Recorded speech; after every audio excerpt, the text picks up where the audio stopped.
Hello everyone, today I'm going to present a joint work with Yang Bana from Sauder School of Business and Xiaoxia Hao from CPP Investments. Smart Contracts Governance, a New Order for Economic Activity. Traditionally, most economic activity has been organized by companies. They are legal entities capable of entering into agreements and controlling property. These common agreements and assets are managed by a system of corporate governance. Executives and managers, they control day-to-day operations while answering to the board of directors, who in turn report to shareholders. Any disputes are escalated to a traditional court system. Recently, a new form of organization, a decentralized autonomous organization, DAO, has emerged as a novel form of governance.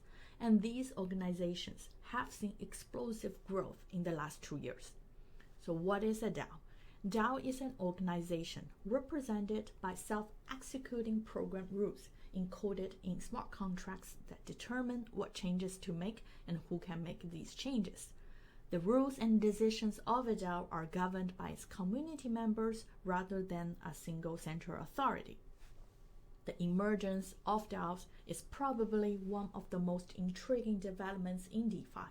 It is a governance structure of a decentralized app, and one of the key determinants of the success of decentralized apps built on blockchains is the health of the governance process that underpin these applications.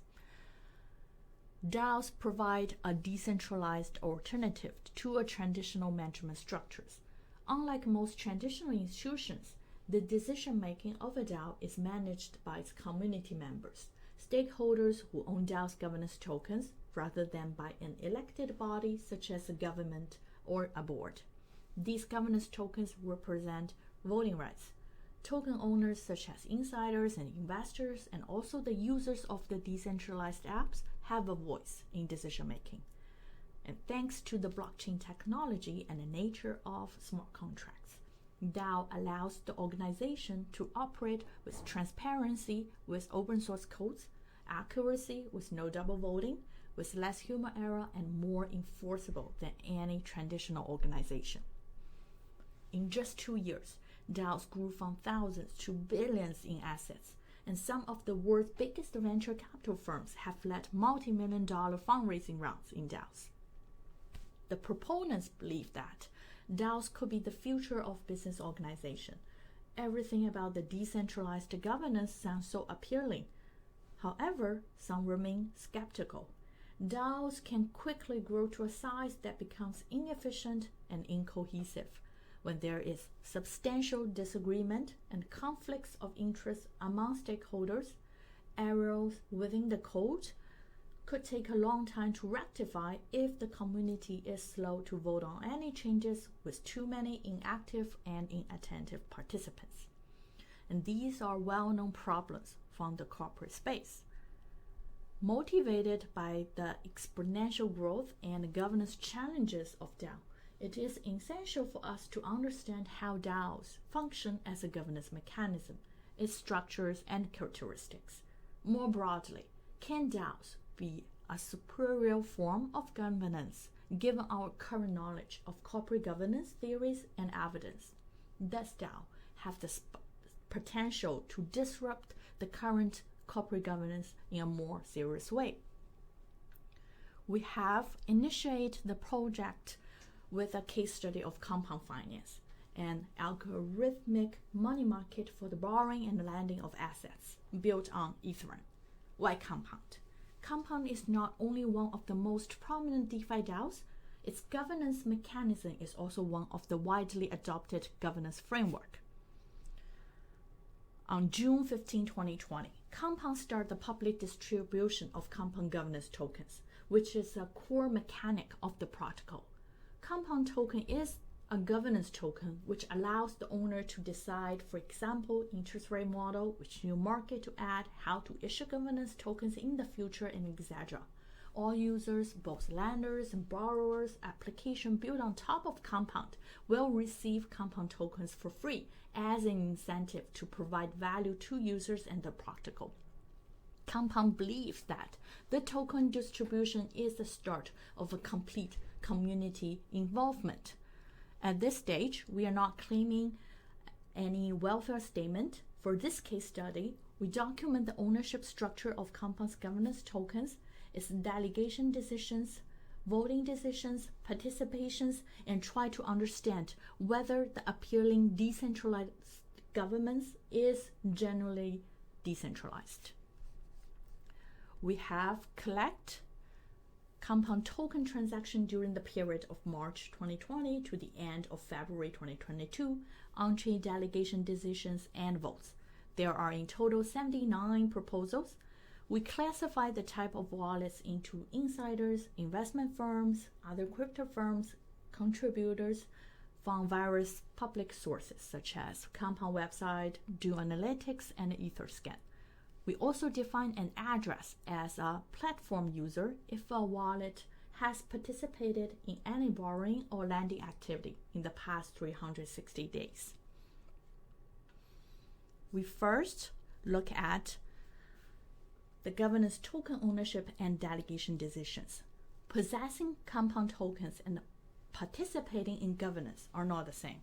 Stakeholders participate in decision-making through on-chain voting with delegation. Voting power is determined based on the number of tokens delegated to each wallet, not number of tokens owned. As an owner, you can either self-delegate or delegate to a third party, such as the founder of Compound. Note that we don't have the complete list of the wallet identities. Executives, VCs may have other wallets that we didn't identify. So any representation of these groups are likely underestimated. We first look at the composition of wallets over time. On the left, it is governance token ownership. The blue chunk is reservoir. Insider own quite a stable fraction of ownership over time. Unknown users own small fraction, while unknown non-users continue to grow and own more. Governance token ownership is concentrated, but with a trend toward greater dispersion. If we look at the delegated wallets on the right, biggest delegated wallets are insiders and investment firms, and the fractions start to become quite stable since mid-2021. Here we show the delegation as fraction of total supply of Compound tokens. Less than 8% of Compound token owners have delegated and are ready to participate in the decision-making of Compound. Next, we look at the concentration of voting power by focusing on the top wallets. We can see a handful of addresses have a large amount of voting power. Top 5 wallets own more than 40% as of December 2021, and top 5 delegated wallets control about 70%. Next, we look at the engagement decision by the fraction of eligible votes by number of wallets. We define an eligible voter as a wallet that owns Compound token at the time of vote starts and is not an inside contract or exchange. And we find minimum participation.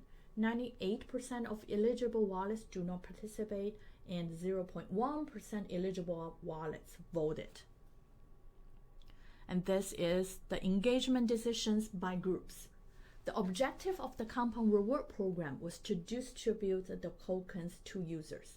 The sad truth is that an overwhelming amount of unknown users are not participating in governance. They do not delegate, do not vote, making the reward programs ineffective in achieving their initial goal. Last, we look at the voting decisions and the disagreement among stakeholders. We find large differences between governance proposals and operation proposals.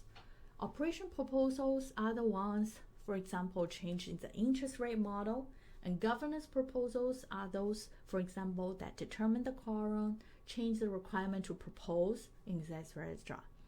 The vote support is a lot lower, vote cast is a lot higher for governance proposals, suggesting a great participation and disagreement in governance proposals. To conclude, we find governance token ownership is highly concentrated with a trend toward greater dispersion.